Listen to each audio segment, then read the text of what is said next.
When you enter a cenote, it's really like going into another world, like leaving the planet behind.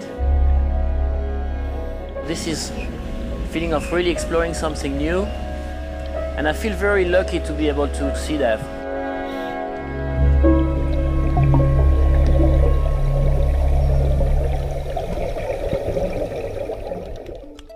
My name is Julian Bode.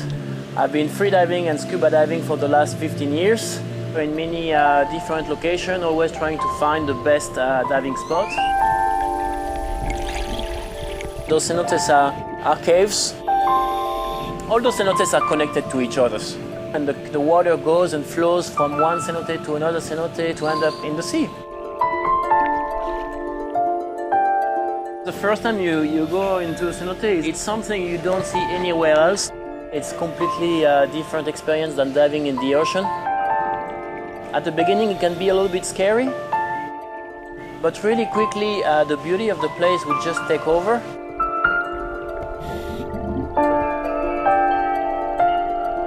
Some cenotes are very welcoming, sometimes so big and so clear that it really gives you the sensation you go into a church and you don't want to talk too loud to not disturb anyone. And some of the cenotes also have a little bit like an atmosphere more like hell with dead trees in the bottom and sulfur. The Mayans were using the cenotes for a very long time. Basically, the land where we are, that's the place where the living people live. And then underneath the cenotes, into the ground, was the place for the dead. Every cenote have a different personality, but I also think that it really affects your own personality. At some point, you kind of enter into like a meditation state that, for me, is completely priceless.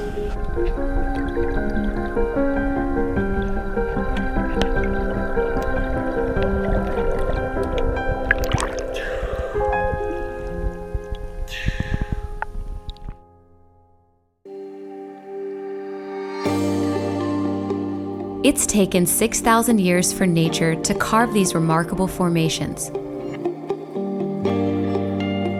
The marble caves of Chile Chico are located on a peninsula of solid marble bordering a remote glacial lake that spans the Chile-Argentina border. The lake is fed by rivers coming from several surrounding glaciers. As the glaciers melt and grow, the waters slowly carve out the marble, leaving behind masterpieces fit for a museum. These distinct bright blue waters are caused by suspended particles from the glaciers, reflecting the blue part of sunlight. Getting to this location isn't easy. It's a long journey requiring a flight, a 200-mile drive into the wilderness, and a boat ride just to get there. But it's worth it. The remarkable swirling patterns on the cave reflect the lake's blue waters, changing with the water levels and the season.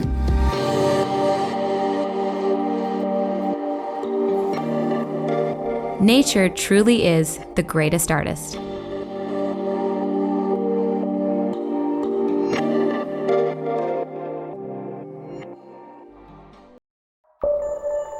Anytime I'm inside a cave, I feel I'm in a different time scale. Above the ground is much faster. The tree grows and dies in like 100 years. But inside the caves, it's millions of years and it's timeless.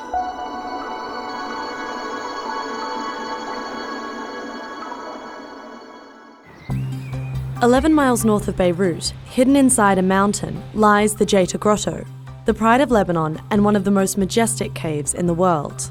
When we say Jeta Cave, everybody knows Jeta Cave. It's a very important cave because it's the main water source of Beirut and the area near Beirut. A small portion of the Jeta Grotto is open to the public. The rest is accessible only to a select few, including the Speleo Club. Founded in 1951, it's the oldest, most respected caving club in the Middle East. The Speleo Club de Liban was founded during the explorations of Jeta Grotto. The same history of our club is the history of Jeta Grotto. Every week, the Speleo Club gets together and goes caving in the grotto. When they explore, they travel by boat down a subterranean black lake. Their mission is to discover new caves, map them, photograph them, and ultimately protect them. There's no doubt that Chihita Grotto is really a work of art simply because of its huge scale and its huge formations. And those formations aren't set in stone. The cave is very much alive. All of this is still undergrowing. It's not a fossil cave yet. It's still living, this cave. In the last 65 years, the Speleo Club has discovered over 600 caves. Every weekend, their work goes on. We can't say that we had explored all Chihita Cave, because each 2 years or 1 year we discovered new things. So we are still working inside Chihita and we will not finish.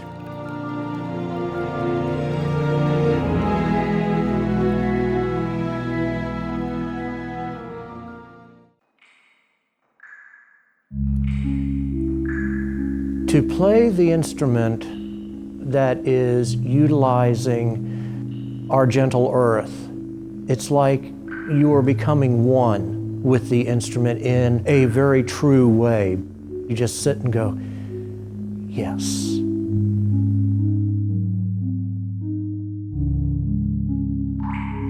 We're looking at the great stalagmite organ of the Luray Caverns in Luray, Virginia. When I press a key, it sends an electrical pulse up to a rubber-tipped mallet, which strikes the stalactite, causing it to vibrate and producing an incredibly beautiful musical tone. The area that the strikers cover is roughly 3.5 acres, which then makes it literally the world's largest musical instrument.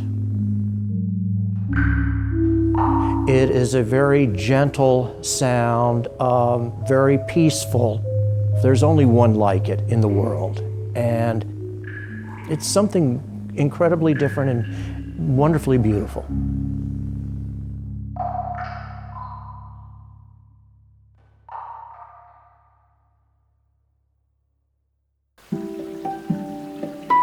What I love about seeing bats is just how graceful they are.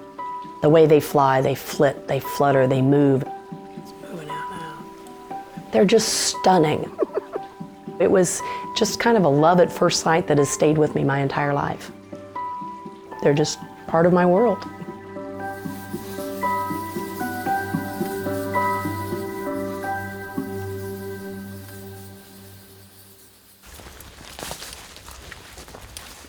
I am Kirsten Alvey Mudd, the Executive Director and Founder of Missouri Bat Census, and I'm a bat lady.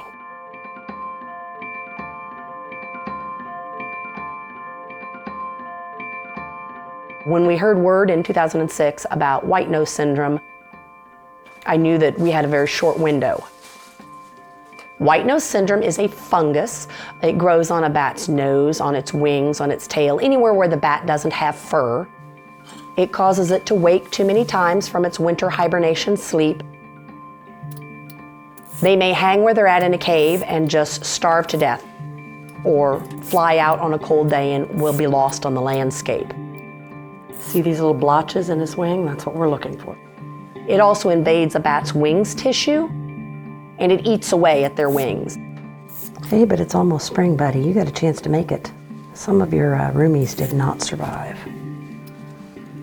See how we have a dead bat here, another bat right there, another good-sized one there.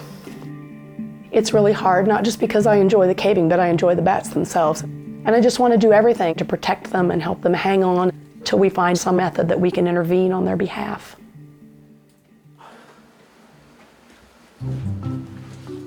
We've began our bat rescue and rehab programs here in the state of Missouri. Are you hungry? Right now, the bats that I have at my location are all big brown bats. These guys all came into us as little orphaned, hairless pups. In the next few weeks, they'll be getting a chance to see if they can fly and eat and maintain their weight on their own in the hopes of releasing them back into the wild.